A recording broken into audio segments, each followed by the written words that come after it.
কি এই কুকিজগুলো দেখে মনে হচ্ছে তো বাজার থেকে কিনে এনেছি, কিন্তু না, একদমই না। এগুলো বাজার থেকে কেনা না, বরং বাড়িতে তৈরি করা। কিভাবে তৈরি করেছি তাহলে চলো রেসিপিটা শুরু করা যাক। আর রেসিপিটা যদি ভালো লাগে তাহলে একটা লাইক, কমেন্ট, শেয়ার আর ফলো করে দিও। প্রথমেই একটা বাটির মধ্যে 1 বাটি ময়দা নিয়ে নিয়েছি। এরপরে এর মধ্যে দিয়ে দিচ্ছি স্বাদ মতো নুন, 1/2 টিস্পুন বেকিং সোডা আর 1 টিস্পুন বাটার। আর লাগছে এখানে চিনি গুঁড়ো। তার জন্য একটা মিক্সিং জারের মধ্যে কিছুটা চিনিকে আমরা পাউডার করে নিয়েছি। এখানে যে যেরকম তোমরা মিষ্টি খাবে সেই অনুযায়ী কিন্তু চিনিটা অ্যাড করবে। চিনির পাউডারটাকে দিয়ে এটাকে ভালো করে এর সঙ্গে মিক্সড করে নেব।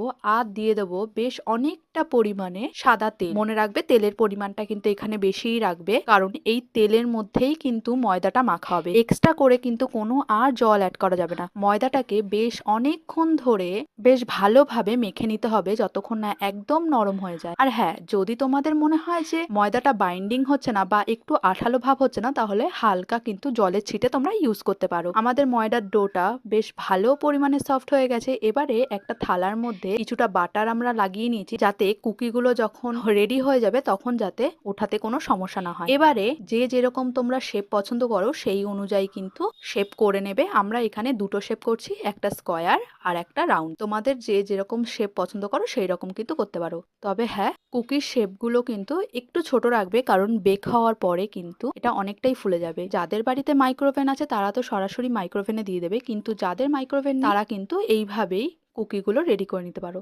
দেখো আমাদের সবকটা কুকিগুলোকেই কিন্তু এরকম রেডি হয়ে গেছে। এবারে এর মধ্যে আমরা দিয়ে দিচ্ছি কাজুর টুকরো। তোমরা এখানে যে কোনো বাদাম ইউজ করতে পারো, আবার তোমরা চাইলে বাদামটা নাও ইউজ করতে পারো। কুকিগুলোকে বেক করার জন্য দেখো আমরা একটা ননস্টিক প্যানের মধ্যে কিছুটা নুন দিয়ে দিয়েছি এবং এটাকে গরম করে নিয়েছি। নুনটা একটু গরম হয়ে গেলে এর মধ্যে বসিয়ে দিচ্ছি কুকিগুলোকে আর ঢেকে দেবো প্রায় 25 থেকে 30 মিনিটের মতো। দেখো আমাদের 25 থেকে 30 মিনিট হয়ে গেছে। আমরা একটা টুথপিক দিয়ে চেক করে নিচ্ছি যে এই কুকিগুলো হয়েছে নাকি। আর দেখতেই পেলে টুথপিকটা একদম নিট অ্যান্ড ক্লিন ভাবে উঠে এসছে, তার মানেই বুঝতে হবে যে আমাদের কুকিটা একদম রেডি। দেখো তোমাদের সঙ্গে কথা বলতে বলতে আমরা আরো একটা শেপের কুকি রেডি করে নিয়েছি, সেটাকেও কিন্তু আমরা বসিয়ে দিয়েছি।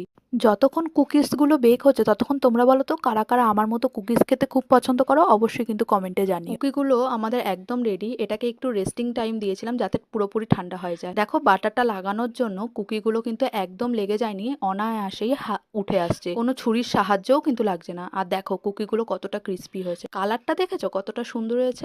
এরকম কুকি থাকলে কিন্তু চায়ের সাথে জাস্ট জমে যাবে।